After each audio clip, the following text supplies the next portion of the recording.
Eskerrik asko etortzeagatik gure gaurko ekitaldira. Guk gaur dekogu hemen Eduardo Renovalesi, bera Zirbenetan jaio eta mila beratzen eta berrogeita gaseian, ja pintzen duntzun urte gitxiau. Historian lizenziatua eta bigarren errepublikaren gutxiengoen nazionalismoaren aditua da, eta bebai gaiari buruz nahikotxo artikulu, saiakera eta liburu argitaratu ditu egunkari generalitan eta aldizkari espezializatuan.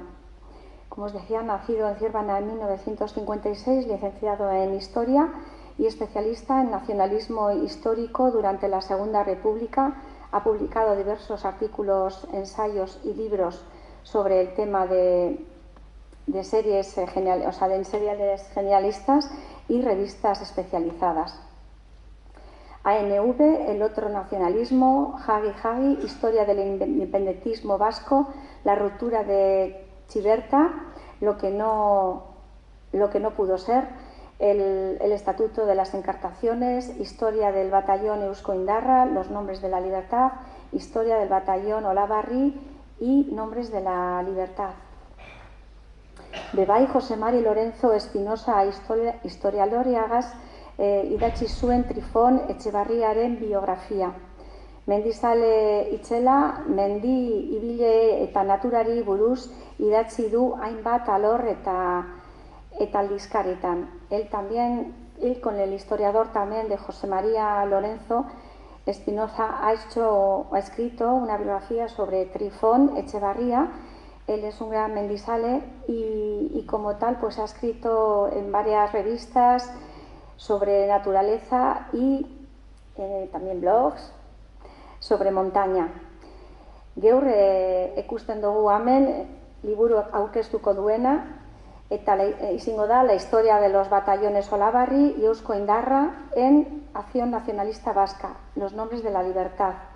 Integrante de la Asociación de Escritores de Santurtzi, ha participado en 2 libros comunitarios de narraciones cortas que llevan por título Sombras de Labra, uno de ellos, y su particularidad es que él ha participado con el corto titulado El asesinato de Garayzábal, que era de Portugalete, y en 2024, dentro de estos relatos titulados El viaje de 9 siglos, un viaje de 9 siglos, él ha participado con el corto Valparda en el punto de mira.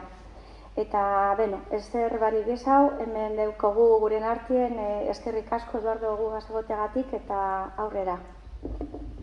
Txalo bero bat, eta mesedez telefonak aitzai duzu, txalo bero bat.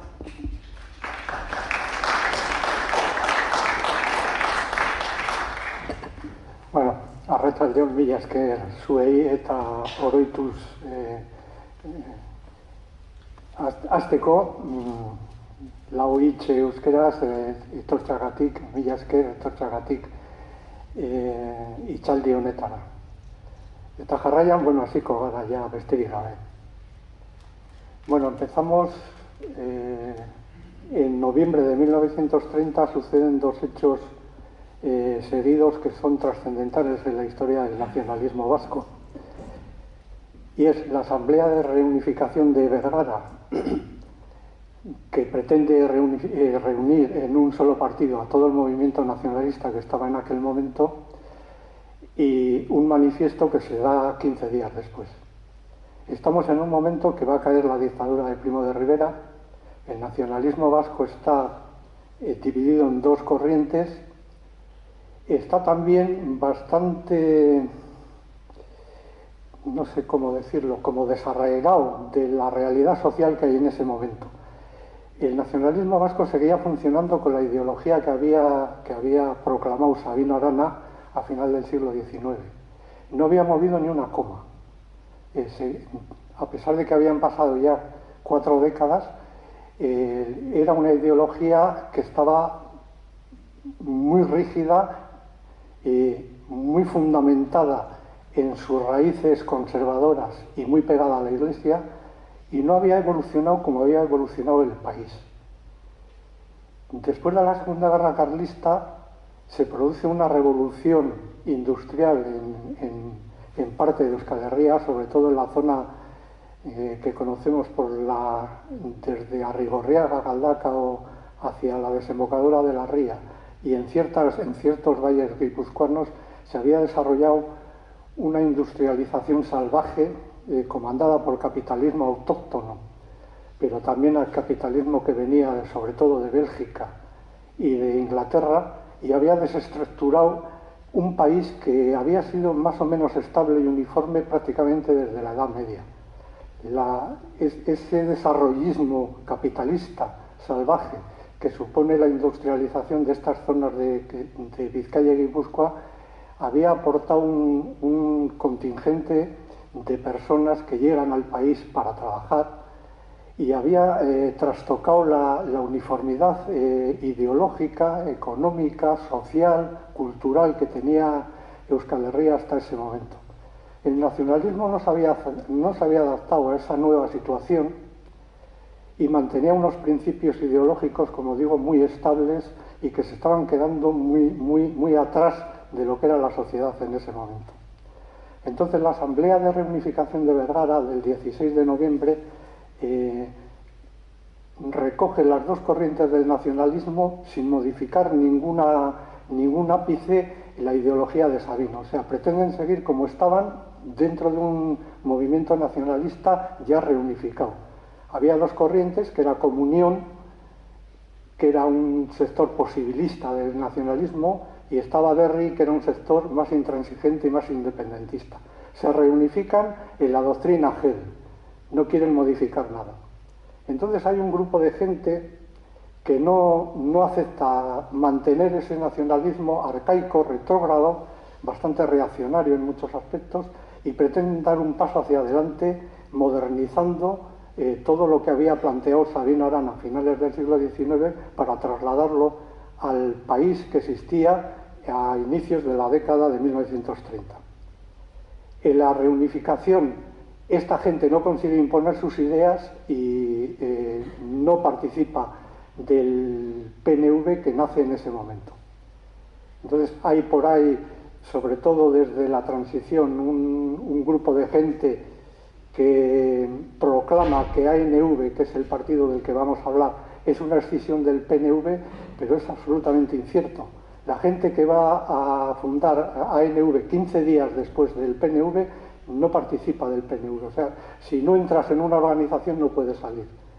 Esta historia viene de que se pretende ningunear lo que representa ANV para el nacionalismo vasco. ¿Y qué representa? Bueno, para mí, después de la proclama de Sabino Arana que dice que Euskadi es la patria de los vascos, el paso fundamental del nacionalismo en el siglo XX lo da ANV, con las proclamas que voy a referirme en los próximos minutos. Es tan trascendental para el nacionalismo vasco lo que hace ANV como lo que hizo en su momento Sabino Arana. Lo que ocurre es que ANV no se puede desarrollar por una serie de factores que también hablaremos ahora de ellos, y la imagen que queda del mundo del nacionalismo es la figura que nos queda a todos en la retina siempre es el PNV como el faro de lo que es el nacionalismo vasco, y es profundamente injusto y profundamente incierto.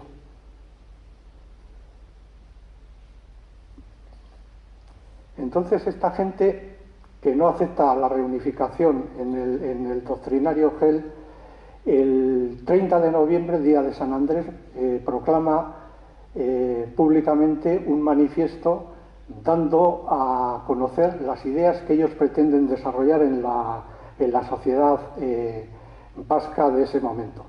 Frente a las leyes viejas, a los derechos históricos, lo que conocemos como el Hegel, Jangoikoa Talere Sarrak, ellos proclaman que hay que dejar ese camino para adaptarse a un camino mucho más moderno, que es el que transita el derecho de autodeterminación de los pueblos.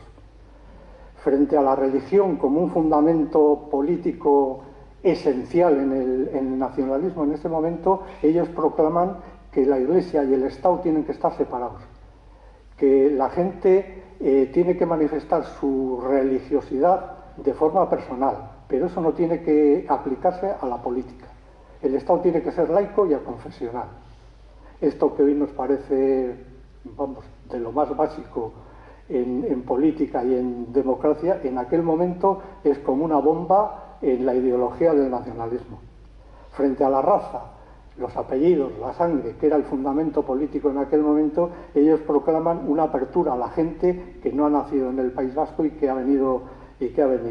Son los vascos por aceptación personal.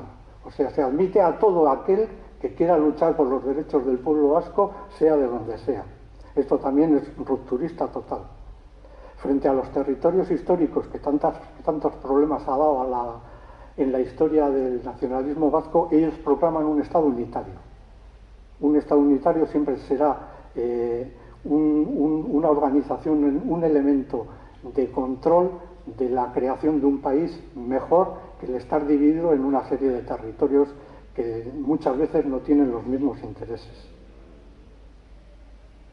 Entonces, en el ambiente, en el tema económico, hasta ese momento el nacionalismo vasco había estado pegado a la doctrina social de la Iglesia. Las encíclicas que los papas iban emitiendo era el argumentario económico del nacionalismo vasco en aquel momento, que era absolutamente diferente de la lucha de clases que, por ejemplo, proclamaban los partidos socialistas, anarquistas o comunistas.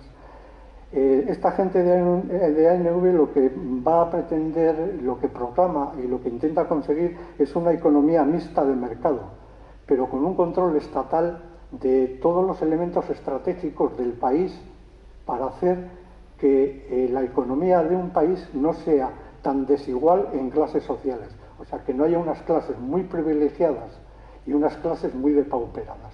Entonces querían que el Estado controlaría todos los temas estratégicos. Proclaman la necesidad de un banco vasco, es la primera vez que se pide tal cosa. Proclaman también la necesidad de una universidad, también es la primera vez que se pide este asunto.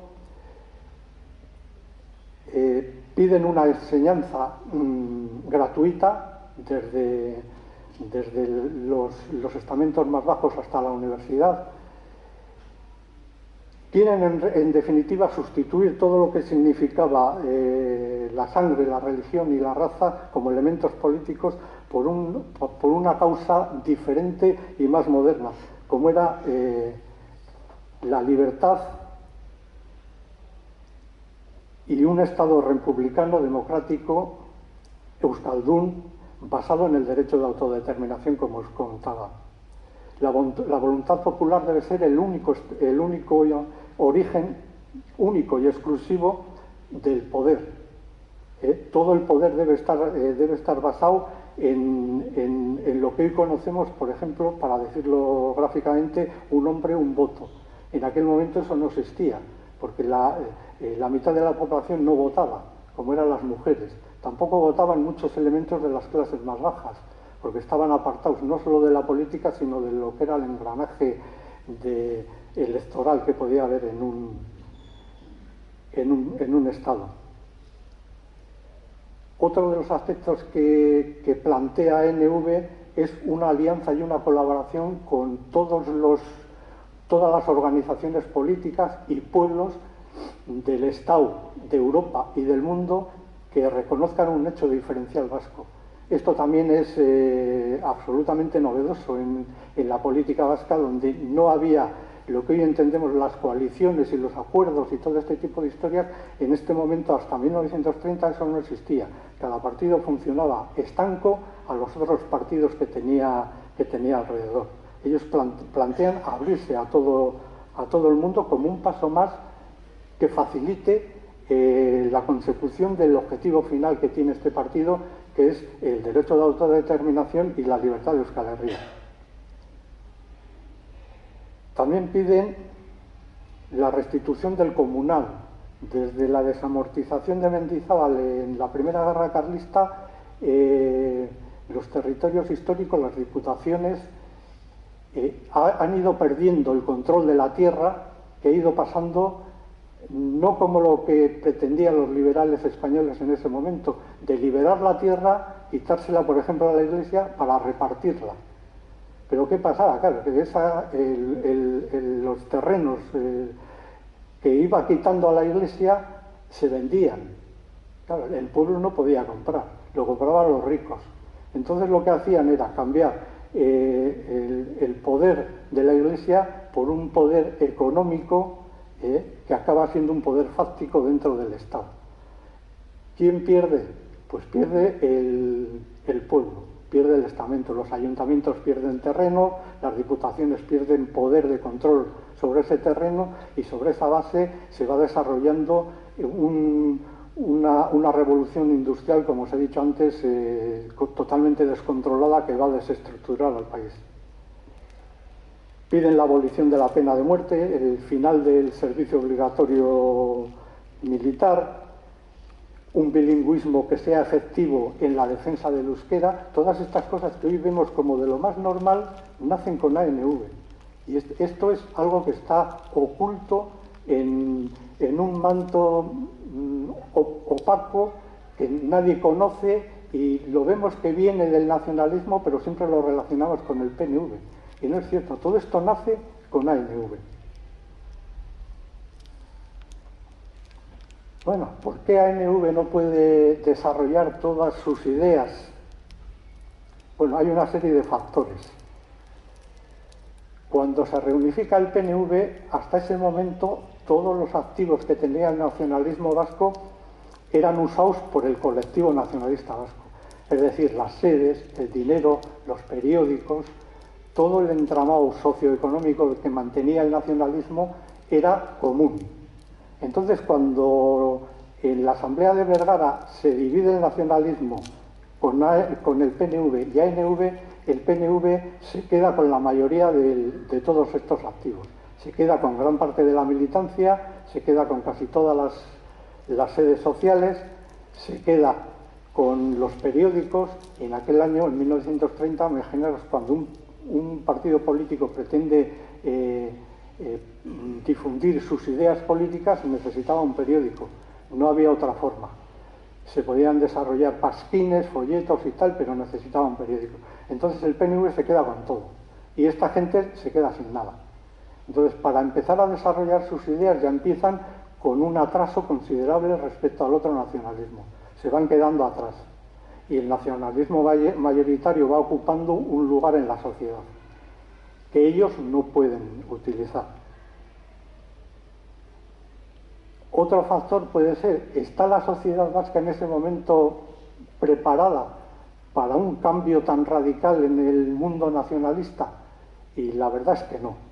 La sociedad vasca en ese momento es una sociedad bastante agraria, bastante apegada todavía al mundo rural, a los servicios primarios, al campo, muy apegada a la Iglesia, muy apegada al conservadurismo, muy apegada a ideas que llegaban desde el carlismo, que eran unas ideas bastante reaccionarias. Y entonces a esta sociedad así es bastante difícil penetrar con unas ideas tan rompedoras como las que pretende esta gente en ese momento. Es muy costoso.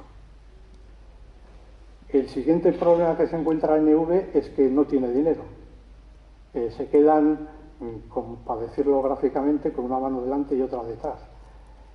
Funcionan gracias a las aportaciones de algunos militantes que son adinerados, que afortunadamente tienen unos cuantos, que esa gente es la que pone el dinero para que el partido empiece a funcionar y a desarrollar sus ideas.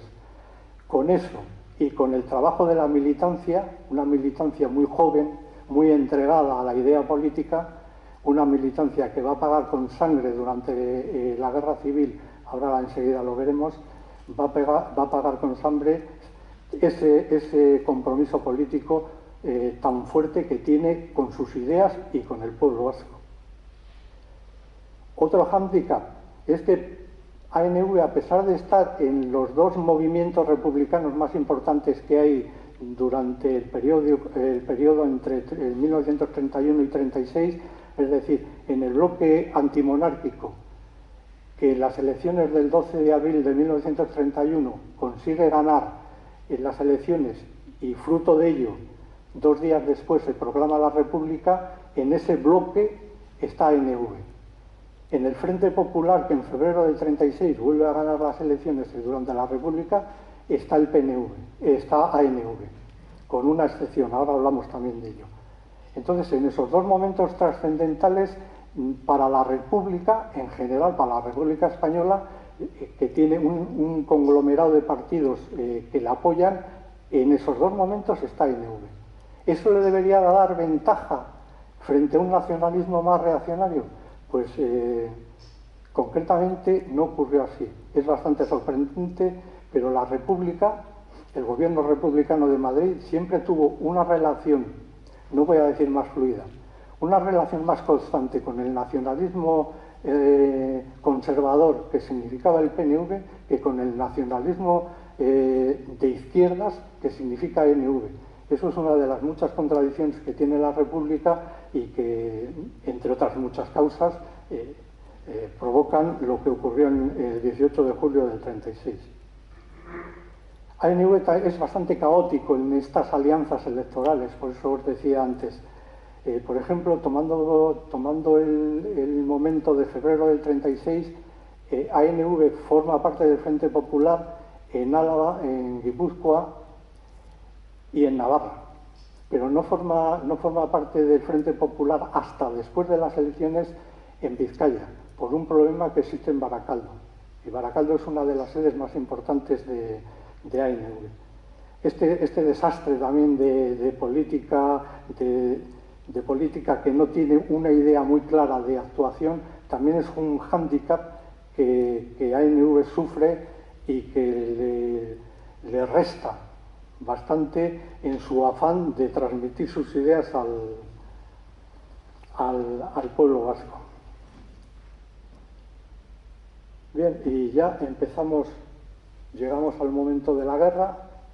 ANV ha hecho un desarrollo político en estos años, en estos cortos años que van desde 1930 hasta el 18 de julio, va haciendo un recorrido que va siendo desde un socialismo bastante atemperado a un socialismo más radical que existe ya en 1936. Va haciendo una evolución de progreso durante el periodo republicano.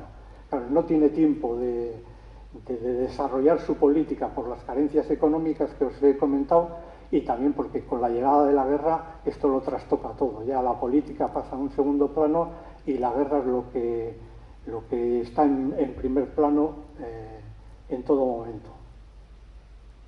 Este es uno de los emblemas que usa ANV, que es una estrella con un laúru. Este es en color.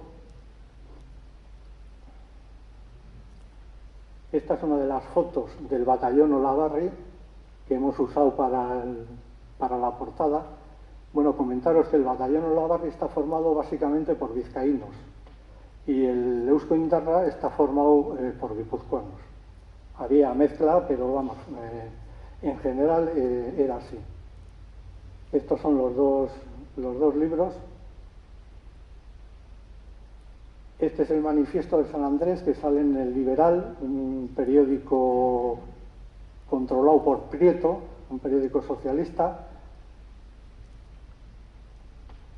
Y ya veis pues, que tiene que utilizar lo que puede. En este caso fue un periódico socialista el que les publicó el manifiesto que ellos proclamaban sus ideas.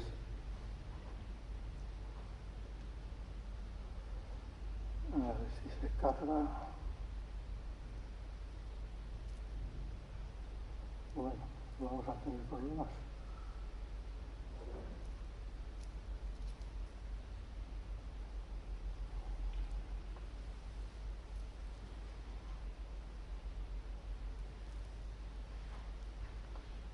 ¿Estaba Maitane por ahí?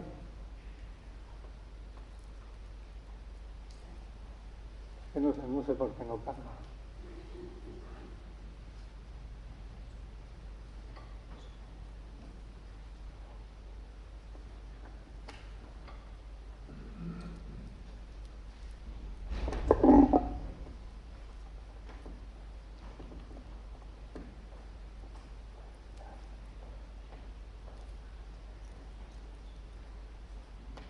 Parece que, bueno, no sé. Este es el primer comité ejecutivo que se forma en ANV a finales de 1930.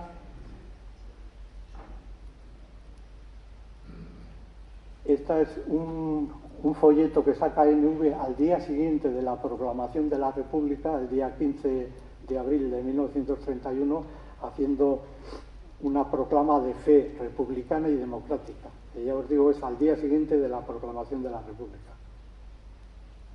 Este es un listado, encontré este documento perdido, entre otras muchas cosas, una serie de nombres que han puesto 800 pesetas. Esta gente es la que paga la campaña electoral del 12 de abril del 31. Lo que os comentaba antes, que una serie de militantes son los que ponen el dinero para que el partido pueda funcionar mínimamente. Estos son los primeros concejales que tiene ANV en Bilbao.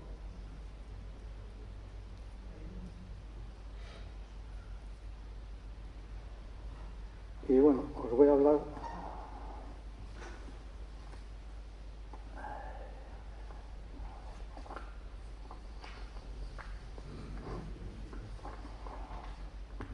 Este es Tomás Bilbao, Hospitalet, que es de Bilbao.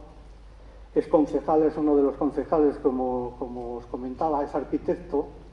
Es uno de los referentes del neorracionalismo vasco. Es un hombre muy importante dentro de su profesión. Es ministro de la República Española con dos de los gobiernos de Negrín. Luis Urrengoechea, este es de Amorebieta, es uno de los oligarcas del partido de ANV, de los que ponen. Es Anacleto de Ortueta, es historiador, es ingeniero en minas, tiene varios libros escritos durante la República, basando la historia de los vascos y el derecho de autodeterminación de los vascos en el legado del Reino de Navarra, del Estado Vasco de Navarra. Luis Ruiz de Aguirre, que es de Baracaldo, es capitán de la compañía de ametralladoras del Olavarri, llega a ser comisario general del Ejército Vasco y es uno de los hombres dirigentes políticos de ANV que más destacan en la faceta militar. Hablando de la guerra, podéis comprender que toda la gente que se encuentra haciendo frente a los golpistas del 18 de julio son trabajadores. Son trabajadores que no tienen, la mayor parte de ellos no tienen ni idea de ninguna estrategia militar, ni ellos ni sus dirigentes. Entonces, entre toda esta gente hay gente que sorprendentemente resulta muy válida en el tema militar. En ANV hay unos cuantos y ahora los iremos viendo, y hay gente que es más política, que no sirve para estos menesteres. Y es que es difícil para alguien, para un trabajador, dejar la piqueta, la pala o el destornillador y coger un fusil e ir a una trinchera. Es lo que se encuentra esta gente de repente. A partir del 18 de julio se ven inmersos en una historia de la que no tienen ni idea y al principio, luego lo veremos también en alguna foto, no se dan cuenta de la gravedad que va a suponer lo que es el golpe de Estado y la guerra. Este es Justo de Gárate, es un escritor, médico también, es de Vergara, muere exiliado en Sudamérica, como gran parte de los dirigentes de más edad de ANV que tienen que huir al caer Bilbao. Es delegado del gobierno vasco en Argentina también. Este Luis Areitio Ortena es Donostierra, es del sector más progresista de ANV, es presidente de la Euskoetxea de Donosti y es el delegado del gobierno vasco en Cataluña, cuando cae el Frente Norte. También es embajador de la República en Turquía. Estamos viendo que estos personajes, que son absolutamente desconocidos, han tenido unos cargos políticos muy importantes. Este es José Olivares Larrondo, de Yagorri, es el director del periódico Tierra Vasca, que es el periódico que va a utilizar ANV en distintas fases de su historia. Es uno de los periódicos a decir de los entendidos en este tema, uno de los mejores periódicos que ha existido nunca en Euskal Herria, y este es el director. Era de Algorta, de joven jugó en el Arenas Derecho cuando estaba el Arenas en primera división, también hablaremos un poco de esto. Es bastante curioso la cantidad de futbolistas de élite que hay dentro de ANV. Muere en Argentina en el exilio. Este es Pello Irujo Ollo, es hermano del dirigente del PNV, es abogado, es el que cuando muere Tellagorri, el que dirige el periódico Tierra Vasca en Argentina, llega a ser candidato al Senado en las primeras elecciones democráticas que se dan en 1979 por Navarra en la coalición Herri Batasuna. No consiguió el acta. Estuvo condenado a muerte y salvó el pellejo porque le intercambiaron con un obispo.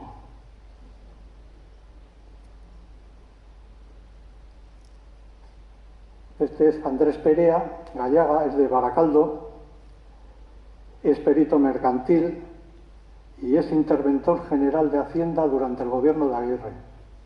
Muere también en el exilio en Colombia. Julián Arrien Elordieta es abogado, es de Guernica.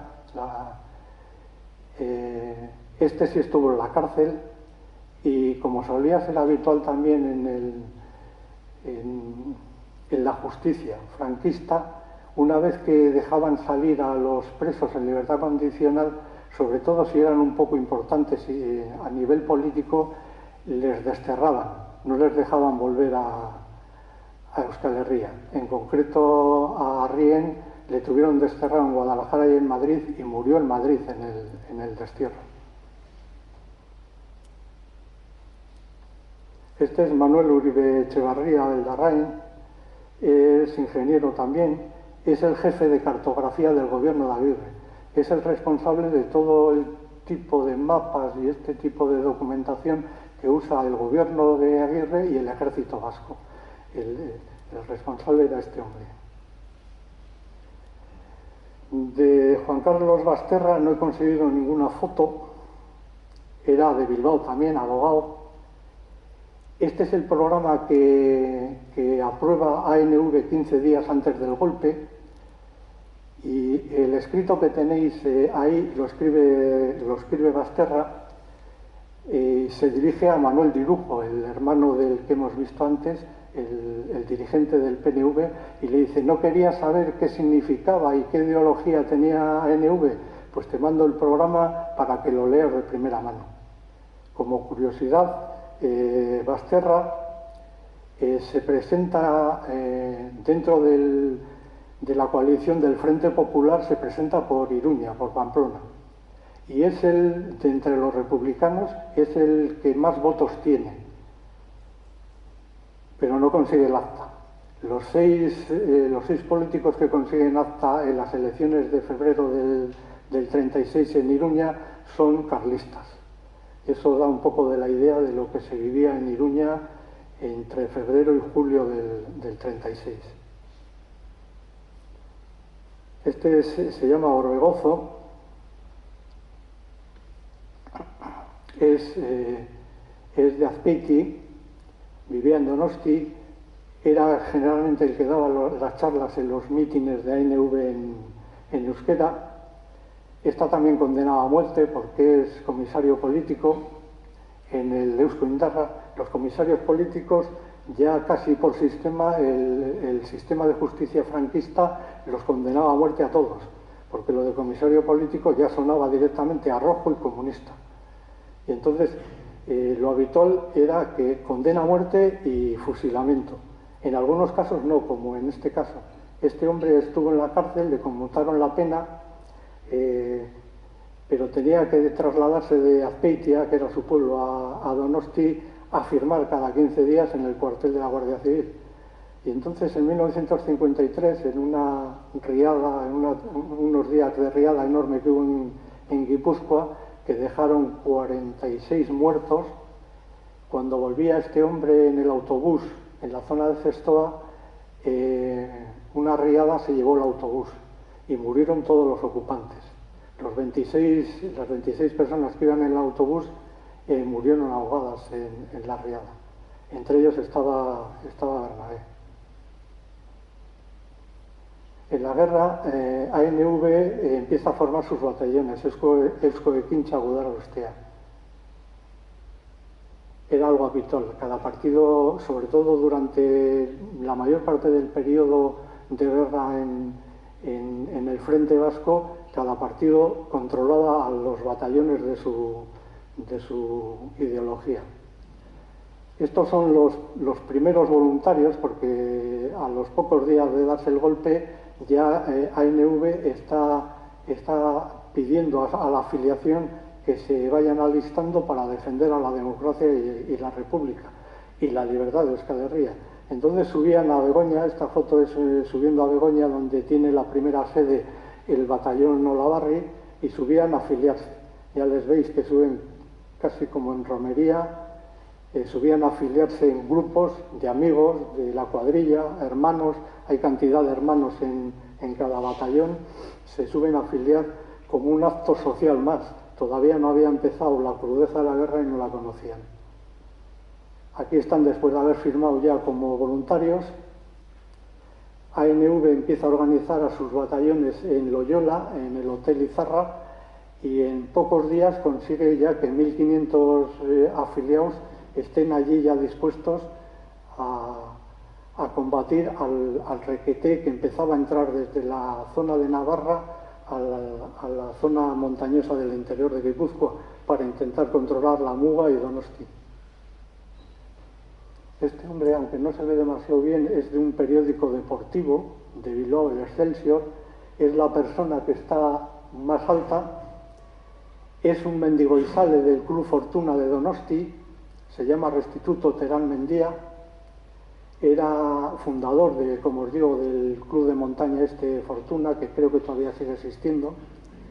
Era un mendigoizale experto, y entonces este hombre era el que iba con un grupo de gudaris de su ideología, salían al monte a enfrentarse a los requetés que llegaban de Navarra, y cada grupo llevaba un mendigoizale, que era el que conocía el monte, porque en aquel momento se funcionaba así. Se iban por senderos de montaña, por pistas forestales y tal, y este hombre, que es el primer afiliado de ANV que muere, en la zona entre Tolosa y Beizama, se acerca a un caserío, estamos a últimos de julio, hacía calor, se acerca a un caserío que conocía a pedir agua. Pero en aquel momento el caserío lo habían abandonado los baserritarras, les habían echado los requetés que habían ocupado el caserío, y que cuando se acercó y les pidió agua en euskera, Restituto, le pegaron un tiro en la cabeza. Entonces es el primer afiliado que muere. El segundo es Bernardo Elizondo, que es un médico, también en la misma zona, que estaba casi en primera línea atendiendo a un herido, y desde la trinchera de los requetés surgió un disparo y le alcanzó en la cabeza y murió. Los dos primeros muertos de ANV, como veis, son dos civiles desarmados. El primer muerto en combate es Claudio Olavarri, que es de Arrigorriaga, que da nombre al batallón por ser el primer muerto. Es un tornero y cae en la zona de Zarateaich ya en combate. Es alguien muy importante dentro del organigrama de ANV, tanto a nivel de Arrigorriaga, donde había una sede muy importante de acción, y en Bilbao. Esta es la esquela que ponen. Olavarri. Este es el segundo que muere en combate, es José Arana, es un jugador de la Real Sociedad, trabaja en la tabacalera y cae en la misma zona de Claudio Olavarri, y caen prácticamente el mismo día, con unas horas de diferencia.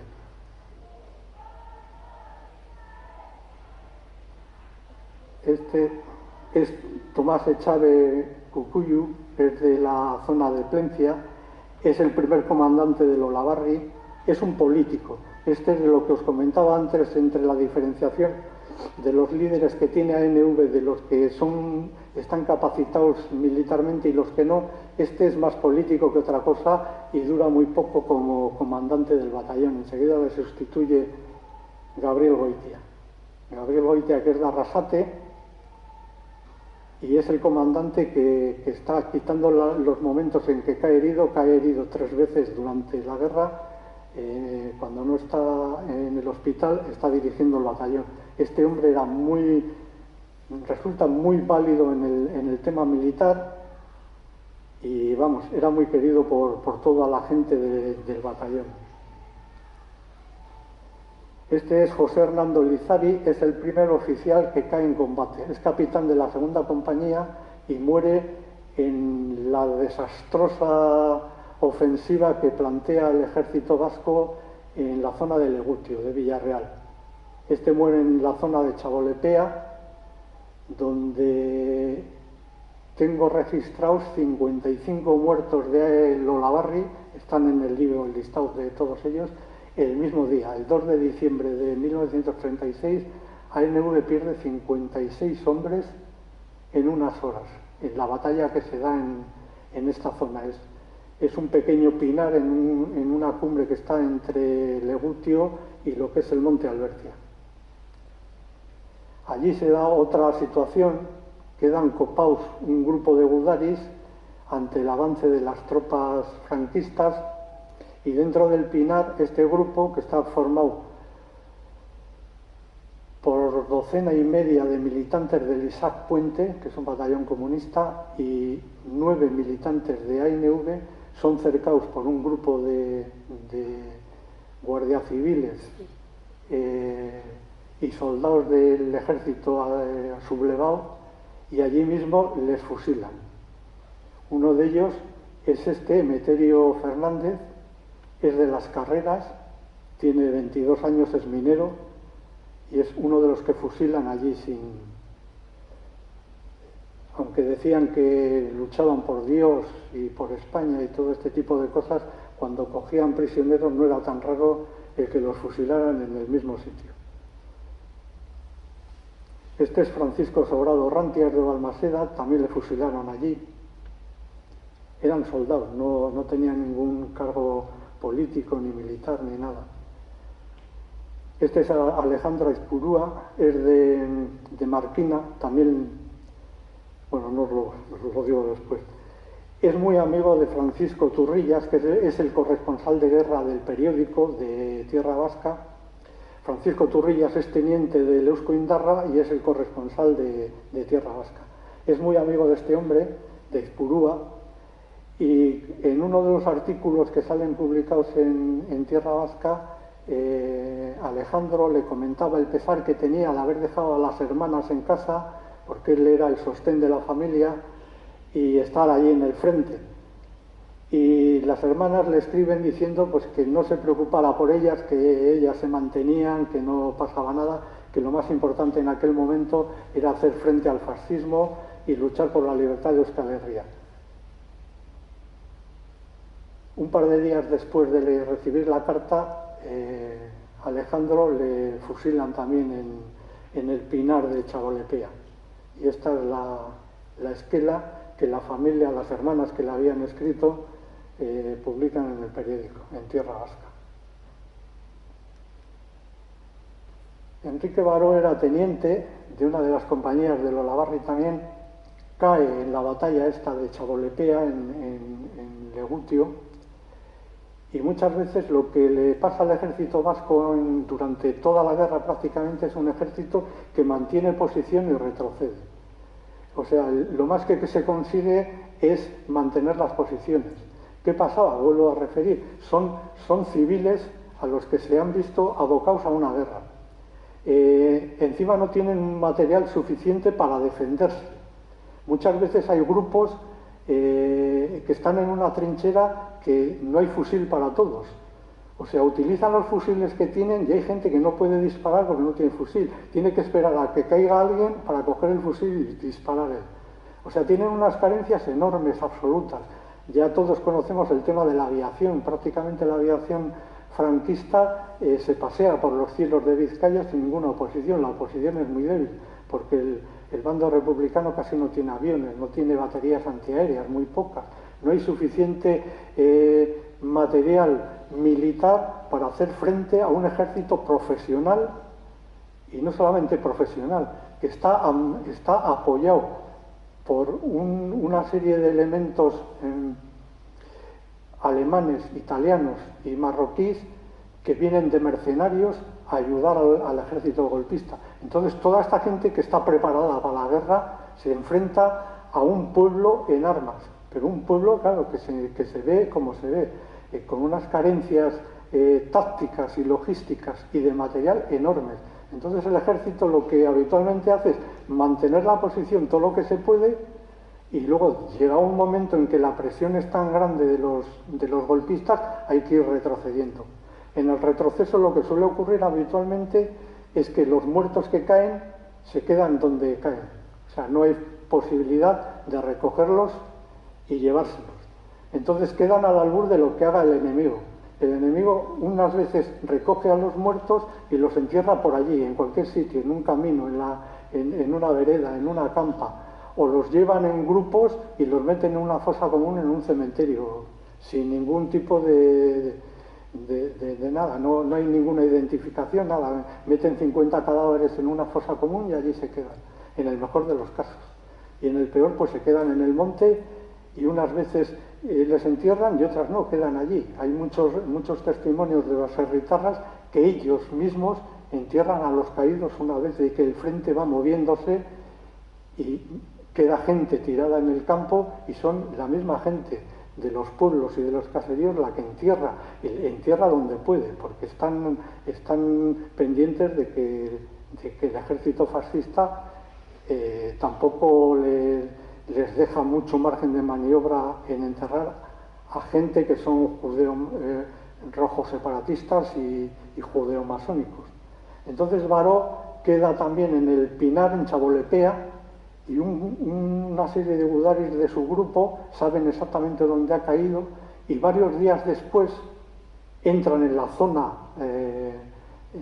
controlada por los franquistas y consiguen llegar donde está el cadáver y llevárselo. Esto es lo que se cuenta en esta noticia que sale en Tierra Vasca. Esto es un caso excepcional, por eso sale en el periódico. Consiguen rescatar el cuerpo. La mayoría de las veces, como os digo, el cuerpo queda donde está, por eso hay cientos y miles de desaparecidos todavía. Este es Francisco Galdós, Evaristo Galdós. Es teniente de un grupo del Olavarri que se dedica, teniente de exploradores, es un grupo que se dedica a pasar a las líneas enemigas y controlar los efectivos que había, qué tipo de armamento tenían, y este tipo de historias, de descubierta este tipo de historias, como comprenderéis, es una labor súper arriesgada. Entonces esta gente tiene varias menciones honoríficas emitidas por el gobierno vasco y el gobierno de la República por sus acciones de valor, porque toda la información que recogían la pasaban al alto mando del ejército vasco para que actuara en consecuencias. Claro, la responsabilidad y el poner en riesgo la vida de todos ellos era enorme. Este hombre acaba muriendo en la zona de Guernica unos días después del bombardeo como capitán de una compañía de acorazados, de carros blindados llaman, que eran camiones que habían blindado en la naval y en Altos Hornos con un blindaje, pues bueno, de andar por casa. Este era el grupo de exploradores que mandaba Galdós. Otro grupo de oficiales del Olavarri. Aquí tenemos una foto, estos son también del Olavarri. El que está más cerca en la foto es un militante de Sestao, Miguel Barrutia. La foto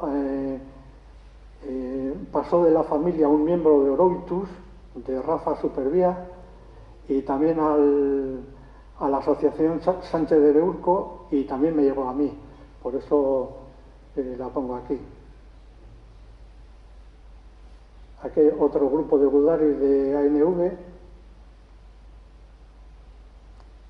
Estos están en Asturias, en una de las desastrosas campañas que organiza el gobierno vasco. Estos fueron a Asturias a ayudar al ejército republicano de allí a conquistar Oviedo, y también sufrieron una serie de desastres en las batallas en torno a Oviedo muy grandes. En este caso tengo contabilizados, murieron más de Euskoindarra que de Olavarri, pero tengo contabilizados, creo que son 102 muertos de ANV solo en la batalla que se da en Areces, en las cercanías de Oviedo. También una mala planificación, nada de cobertura aérea, expuestos al fuego enemigo, o sea, siempre muy precario. Los ataques que organizan las tropas leales a la República aquí en el Frente Vasco, y en este caso en el asturiano, siempre son del mismo tipo. Son unas avanzadas muy poco planificadas, sin cobertura, muy expuestas para la gente, que desencadena un río de sangre. Como os digo, en este caso fueron creo que son 102 los gudaris de ANV que mueren en 2 o 3 días de campaña. Al final de la guerra, ANV es un partido absolutamente desorganizado ya. Tiene, creo que son contabilizados, tengo casi 600 muertos. Casi 600 muertos. Es una barbaridad. Ya os he dicho que era gente joven, gente muy comprometida. Los batallones de ANV son junto a los batallones de la CNT, son los que tienen un porcentaje de bajas más grande del ejército vasco. Andan alrededor del 30%, que es una barbaridad. Hay batallones del ejército vasco que tienen un porcentaje de bajas del 2%. Estos andan por el 30%. Un partido nacionalista minoritario y un grupo anarquista. Son los que más sufren en sangre, los que más sangre vierten durante la guerra en el Frente Vasco. Aquí hay otro grupo de gudaris en una trinchera.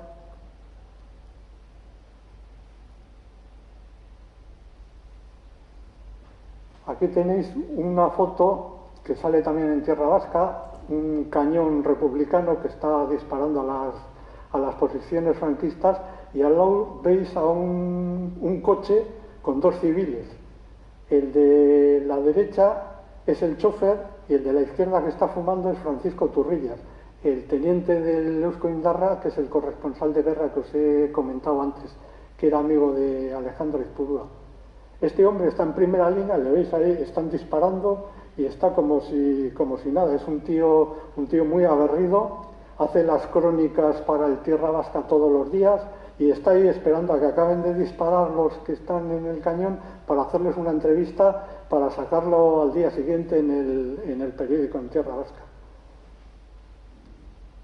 Este es Turrillas ya en el exilio.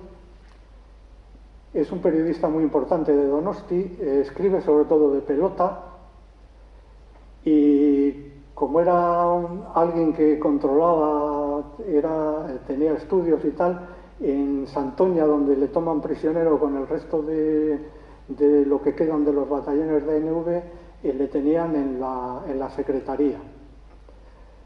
Y entonces, por lo que fuera, establece una cierta amistad con el teniente franquista que llevaba el tema burocrático de lo que era la cárcel de Santoña, y en un momento dado el teniente le pasa un papel a Paco donde dicen que al día siguiente le van a fusilar.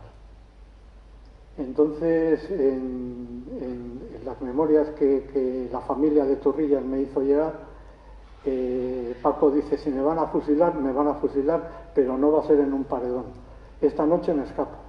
Y el tío se escapó de la cárcel de Santoña, fue andando de Santoña hasta Donosti, se escondió en las casas del puerto de Donosti, en la casa de un afiliado de ANV, estuvo varios meses escondido allí, metido prácticamente en un zulo porque no podía salir.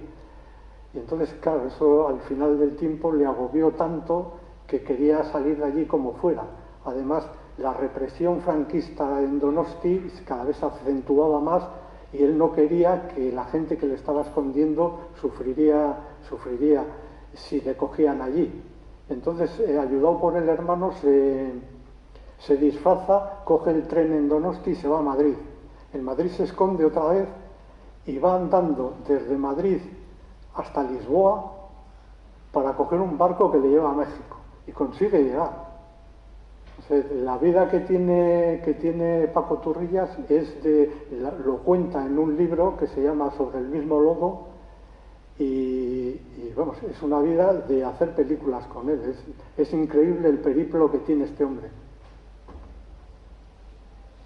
Esta es una chapa, alguien me pregunta, me ha estado, no sé si ha ido, que han encontrado una chapa que no saben de quién es. Esta es la chapa que llevan todos los gudaris o que deberían de llevar, y cuando caen, por ejemplo, y quedan en el monte, si tienen la chapa se reconoce enseguida por los listados de las nóminas de los batallones. Esta se encontró sin cuerpo, es de un gudari del Olavarri, y ya os digo, estaba en la zona de Amorebieta, donde hubo también muchos combates, y se encontró la chapa, pero no se encontró el cuerpo. Esta es una de las fotos más famosas que hay de NV. Está el comandante Goitia saludando cuando un grupo de macumes de Baracaldo les entrega a Olavarri una bandera para que sea el emblema del batallón. Era muy habitual también. Es la bandera del batallón y está el comandante Goitia, casi tapado por la bandera está el Luis Ruiz de Aguirre, el que os he dicho que es comandante del ejército vasco, y a la derecha del todo está el capitán Alejandro Zavala. Como veis, todos hacen el saludo militar de ANV con el puño cerrado. Esto es una cosa que utiliza solamente ANV. Quiere dar una imagen de obrerismo. En vez de saludar como hacen los militares, generalmente con la mano extendida y tal, ellos utilizan el puño. Esto lo hacen también las brigadas internacionales. Son los dos únicos grupos que yo he controlado que hacen este tipo de saludo. En el mismo acto, este hombre que está dando una arenga es el teniente coronel Azcárate, es de Ezcaray, en La Rioja, pero la familia es navarra. Es uno de los republicanos, de los militares profesionales republicanos, muy válidos según parece, que se mantienen fieles y no están con los golpistas. Claro, cuando cae el Frente Norte, a este hombre le apresa el ejército franquista y le fusilan en la Rínaga, en Bilbao, a finales del 37. Aquí hay otro gudari haciendo guardia en una posición. Este es Pantaleón Egurrola, que es oficial de puertos de la Diputación de Vizcaya, es de Ondarroa. Es otro de los militantes importantes de ANV que tiene una cualidad militar fuera de toda duda. Tiene una capacidad increíble también. Y entonces es un hombre que está siempre en primera línea al mando del batallón. Hay una anécdota trágica al final, como todas las anécdotas de esta guerra. Está en la posición de Soyuve, donde hay una gran batalla después del bombardeo de Guernica. En Soyuve los italianos y las brigadas de Navarra consiguen tomar la cumbre de Soyuve tras unos días de batalla muy cruenta en esa zona, batalla que también el batallón Olavarri pierde unos 50 hombres en pocos días, a primeros de mayo del 37.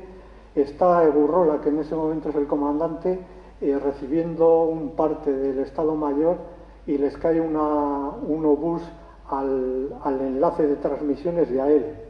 El enlace de transmisiones muere y él queda ileso, milagrosamente. 15 días después está en otra posición también en Orduña, controlando un ataque que hay de la zona de Orduña, en la zona baja, a la zona alta de la repisa que forma la mesa de monte que hay encima de Orduña, si conocéis la zona, están atacando otra vez de abajo hacia arriba, también con una sarracina de muertos increíble. Está este hombre en primera línea con dos comisarios políticos, uno anarquista y otro comunista, y les vuelve a caer otro bus en el puesto de mando y esta vez mueren todos. Gurrola es un militante, además de muy válido militarmente, es alguien muy importante dentro del organigrama de ANV. Lo que hablábamos del fútbol y ANV, el 7 de febrero del 37 se hace un partido en San Mamés entre un equipo de ANV y uno del PNV para sacar dinero para comprar un avión. Es el famoso que hay Proavión Vasco. El partido tiene un éxito tremendo, se llena San Mamés, según los periódicos de la época se consigue sacar 6.000 duros de lo que paga la gente en la entrada. El avión no lo acaban comprando porque no hay tiempo material para ello, y el cielo vasco sigue siendo un paseo para la aviación franquista. Este es el resultado del partido. Gana Acción Nacionalista Vasca al equipo del PNV. Todos estos jugadores que juegan en ANV son de primera división, la mayoría de ellos del Atleti y unos cuantos alaveses y guipuzcoanos. Por eso os digo que es llamativo que un partido tan pequeño al final, que no consigue un desarrollo político tan grande, tenga una serie de gente de este ámbito deportivo tan importante. Dos que no llegan a jugar ese partido porque los han matado antes. Este es Ángel Careaga de Baracaldo, que juega en el Atleti, está ahí en la foto con una camiseta, una foto que me ha hecho llegar la familia también. Muere en la desgraciada batalla de la Albertia, de Villarreal. Y también muere este hombre que es de Baracaldo, Ricardo Miranda, que juega en el Baracaldo y en el Alavés, cuando estaba en primera división. Este también muere en la batalla de la Albertia. Esta es una foto de Saseta, se cree que es la última que le sacaron antes de que le mataran en la expedición en Asturias. Está con varios oficiales del Eusko-Indarra. Este es José Azurmendi, es capitán del Eusko-Indarra. Le condenan a muerte y a este sí le fusilan. También fusilan a José Placer, que es el primer comandante de los dos batallones antes de que se separaran. Es un militante de Gasteiz, nace en Ozaeta. Le quieren matar cuando dan el golpe del 36 en Vitoria, consigue escapar andando de Vitoria hasta Oñate. Escapa por el monte y consigue llegar a Donosti y salva la vida. Pero es capitán de una sección de artillería en Guernica durante el bombardeo, y al día siguiente, 2 días después del bombardeo, le detienen en Guernica a la vez que detienen a Lauaseta, a Esteban Urquiaga, el poeta. Entonces los llevan a Vitoria los dos, les tienen en la cárcel en Vitoria, están en la misma celda los dos, José Placer y Lauaseta, y les fusilan con una semana de diferencia a los dos, primero a José y después a Lauaseta. Este es Laniella, que es comandante del Eusko-Indarra, también un tío muy válido en el tema militar. Aquí hay 3 oficiales del Eusko-Indarra también. Los 2 que están de pie son Sansin Eneas y el que está sentado es Laniella, el que acabamos de ver, el comandante. Bueno, y ya para ir acabando, este es el acta de fundación de ANV en Portugalete. Hay una serie de nombres aquí que creo que luego están más visibles. Son los primeros militantes de ANV que conforman el partido en Portugalete. Es abril del 31, a los días de las elecciones. En en estas elecciones del 31 hay dos concejales en Portugalete de ANV, Luis Aguirre Gaviria y Luis Ardonza. Como veis, la sede la tenían en la calle Coscojales y el primer presidente municipal se llama Ángel Loza. Después hay otra serie de juntas directivas y la última, que se forma en el 36, está formada por esta gente que tenéis ahí debajo. Igual habéis oído hablar, tampoco es un tema muy que es demasiado conocido, el Estatuto de las Encartaciones. Está promovido por el Ayuntamiento de Portugalete, básicamente por el alcalde Sánchez Vallejo y Busteros, que va a ser el segundo alcalde socialista. ¿Qué es este Estatuto de las Encartaciones? En este momento el PNV anda trasteando con el tema del Estatuto de Estella. O sea, todo el marco político vasco había aceptado un estatuto que hace la sociedad Eusko Ikaskuntza, la Sociedad de Estudios Vascos, elabora un estatuto de autonomía para presentar a la República, que es aceptado por todo el arco político. Pero una vez que todo el arco político acepta este estatuto, empezamos las disensiones, como suele ser habitual. El PNV empieza a manejarse con aspectos que le gustan más y menos, y entonces el PSOE convence a los republicanos para ir en otra dirección, en la contraria. Entonces pretenden hacer un estatuto para las encartaciones y separar las encartaciones de Vizcaya. Hacen varias reuniones, esta es en Sopuerta, en la Casa de Juntas en Avellaneda, donde hay políticos republicanos y socialistas. El Liberal, que es el periódico de Prieto, le da mucho bombo al tema, mucha publicidad. En Portugalete, aquí en la Florida, hacen la segunda reunión también multitudinaria, como veis. Aquí hay varios elementos republicanos y socialistas, y los dos que van a ser alcaldes de Portugalete, Sánchez Vallejo y Busteros. La reunión fuera en el ayuntamiento. Esto es, para mí, el Estatuto de las Encartaciones muere cuando el Estatuto de Estella queda apartado. O sea, es muy sospechoso que los dos estatutos que promueve un partido y el otro desaparezcan a la vez. Cuando uno ya no tiene razón de ser, el otro desaparece. Esto es un manejo de Prieto, que Prieto es uno de los cabecillas más importantes del PSOE, es diputado por Bilbao, tiene el periódico, entre otras cosas, El Liberal de Bilbao, es alguien muy importante dentro del socialismo en el País Vasco, y es antinacionalista visceral. Y entonces esto es un manejo que hace Prieto, bajo mi punto de vista, para intentar embarrar un poco el tema del estatuto, para que el de Estella, que estaba promocionado por el PNV, no saliera adelante. Este es Ortega Gasset, Eduardo, el hermano de José, del filósofo, en un mitin aquí en Portugalete ese día. Esta es la esquela que sale en el Euskadi de un militante de ANV que le matan en Santurce el día del Carmen de 1934, cuando acaba la verbena y volvían hacia casa por la avenida Murrieta, que enlaza con la avenida de Avaro.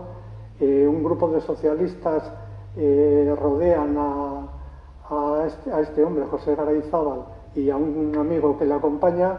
Se empieza una trifulca y le clavan dos veces un punzón en la espalda y le matan casi en el acto. Le llevan al cuarto de socorro que había en Santurce, al lado del ayuntamiento, pero muere nada más llegar. Esto era muy habitual durante la República. El que hubiera tiros o que hubiera enfrentamientos en cualquier fiesta o en cualquier acto era habitual. Hay un reguero de muertos durante la República increíble. O sea, lo más fácil que era que en un acto durante la República se montara un follón, que alguien sacara una pistola y empezara a disparar. Era cotidiano.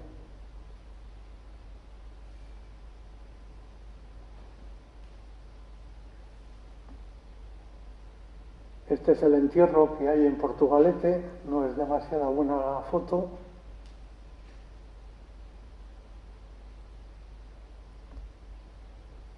Este es José Luis Garayzábal.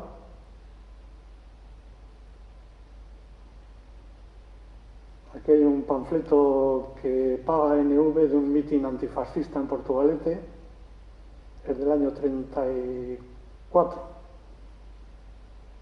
Y ya para acabar, es una foto de la Casa Torre que está junto de Salazar, junto a la iglesia, que en la revuelta de octubre del 34 la queman. Según parece, tenía una biblioteca inmensa, muy importante, que también queda destruida por el fuego.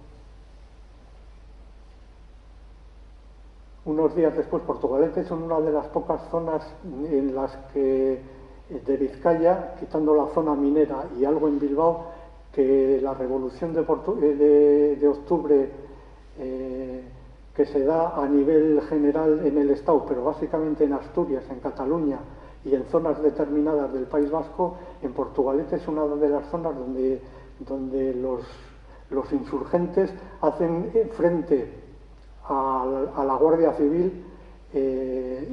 Con la huelga tiene un seguimiento bastante importante esos días en esta zona. Consiguen controlar el pueblo un par de días hasta que llegan ya los refuerzos de la Guardia Civil y la Guardia de Asalto y acaban con la intentona revolucionaria esta que se da en octubre del 34. Estos son los militantes de Portugalete que mueren en la guerra. La mayor parte de ellos son de ANV1, del Olavarri, como veis. Hay uno del batallón Ascatasuna, que es otro de los batallones de ANV. Y abajo os he puesto una pequeña reseña. En la Revolución de Octubre del 34 muere también Marcos San Esteban, que también es militante de ANV, muere en Basurto, producto de la tortura. Después de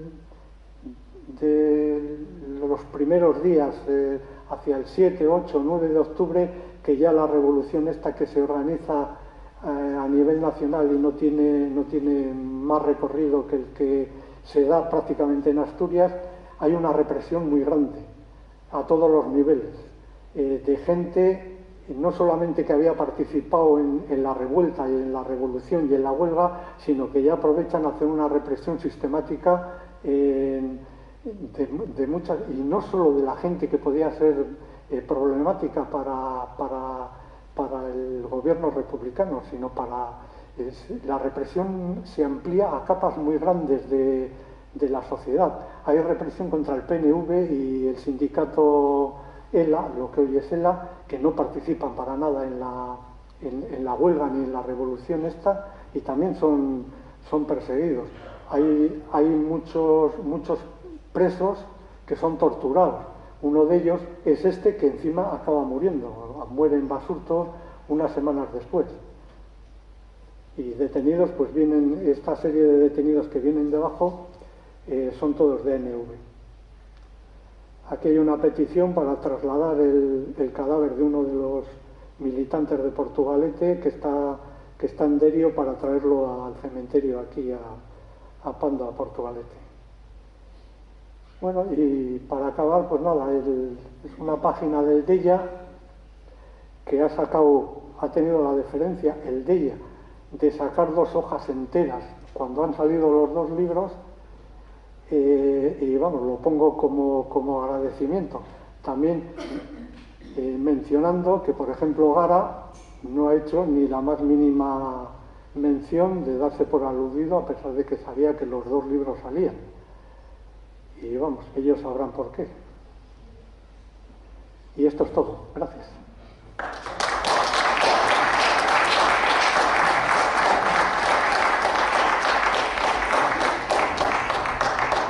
Si tenéis alguna pregunta o alguna cosa, pues encantado os contesto.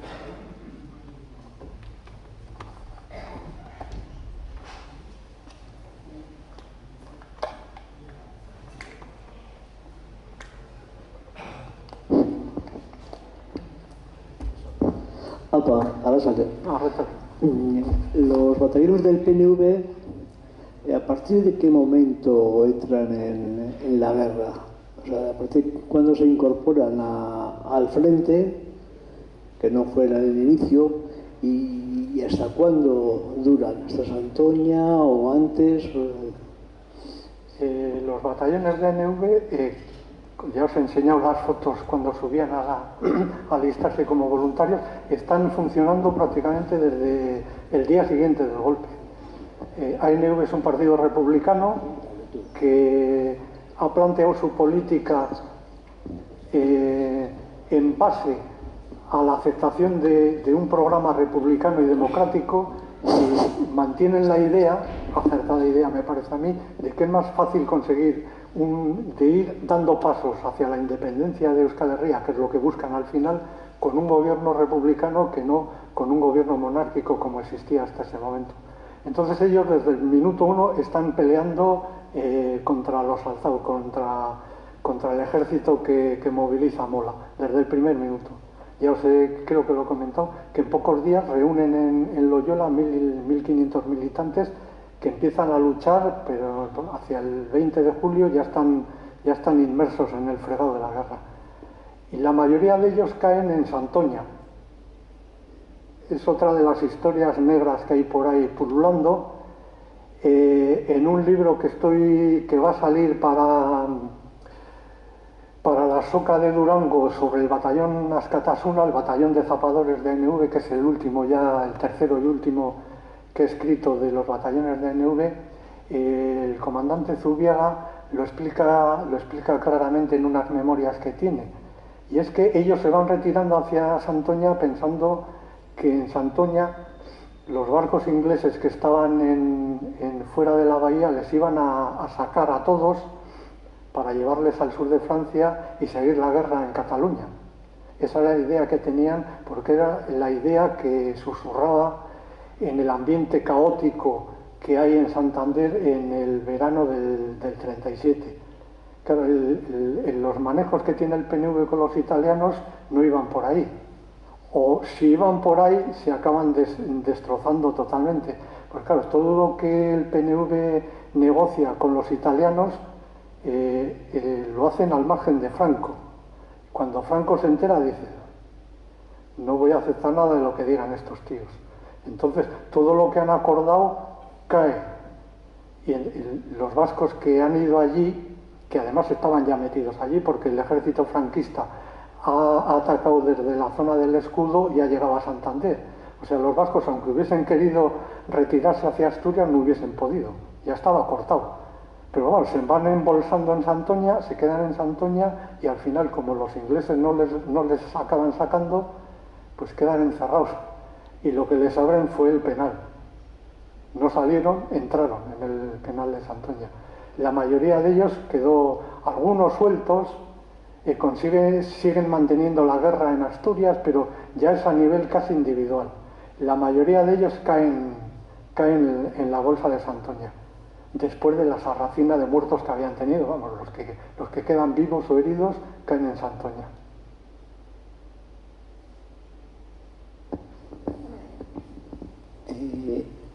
Al principio, en el 30, lo de Comunión Nacionalista Vasca, ¿hacia dónde fue? ¿Desapareció? Sí, vamos, es que claro, no os he podido dar muchos datos porque son las 8:30, imagínate. Si me estoy... A ver, en 1930 el nacionalismo está dividido en dos corrientes. Comunión Nacionalista, que es un nacionalismo más pragmático, más posibilista, y Aberri, que se llamaba PNV, que es el nacionalismo independentista, que estaban en cierta manera bastante enfrentados entre ellos. Pero llega un momento que cuando ven que va a caer la dictadura de Primo de Rivera, tienen la buena idea de que ante la nueva situación que se puede dar, lo que convenía era presentar ante el gobierno de Madrid un nacionalismo unificado. Era una buena idea. Pero claro, la mayoría se quedan con el GEL, con el dogma, con la doctrina de Sabino, y no se modifica. Y eso en una sociedad que había cambiado tanto, porque la sociedad vasca entre el final de la Segunda Guerra Carlista y 1930, vamos, está irreconocible. Ha cambiado lo que he comentado del comunal, del desarrollismo industrial salvaje que hay, sobre todo en ciertas zonas de Vizcaya y Guipúzcoa, la aportación de gente que llega, que no es culturalmente vasca, ni habla euskera, es ajena al país, a la historia, a la idiosincrasia del país. Claro, el país es totalmente diferente. Había que presentar un nacionalismo diferente. Y esta gente se quiere mantener en esa trinchera inmovilista. Entonces, por eso dentro del movimiento nacionalista hay un grupo de gente que dice, por aquí, por esta senda no podemos seguir, hay que buscar un nuevo camino, que es el camino que marca ANV. Por eso he dicho que ANV, después de la proclama de Sabino Arana, es lo más importante que ha pasado en el nacionalismo vasco. El nacionalismo vasco llega a ser lo que es hoy gracias a la aportación de ANV. Una cosa que igual no la he comentado es que todo esto que proclama ANV, que he ido desgranando, el PNV, que lo rechaza absolutamente de inicio, a los militantes de ANV los llaman los indios, porque son partidarios de un estado confesional, les llaman los indios, no son los indios, los militantes de ANV son católicos todos. Entonces quieren mantenerse al margen de inicio de todo lo que proclama ANV, que es revolucionario para el movimiento nacionalista, pero el PNV enseguida empieza a modificar su ideario político. Cuando empieza a fracasar su unión con los carlistas, empiezan a ver que necesita otro tipo de política, y la otra política que necesita y que va a hacer el PNV dentro de su ámbito mayoritario es lo que había proclamado ANV. Empieza a haber una relación con los partidos republicanos, una relación más o menos mala con los socialistas y este tipo de historias. Todo lo que desarrolla en principio ANV, que no tiene la capacidad, por los problemas que os he comentado antes, de desarrollar plenamente ANV, lo desarrolla el PNV. Por eso ANV queda oscurecido. En un libro que escribí sobre la historia de ANV en 2004-2005, le titulé ANV, el otro nacionalismo, porque existe un nacionalismo fuera de lo que conocemos, porque tenemos la idea aquí de que nacionalismo es igual a PNV. No, hay mundo fuera del PNV.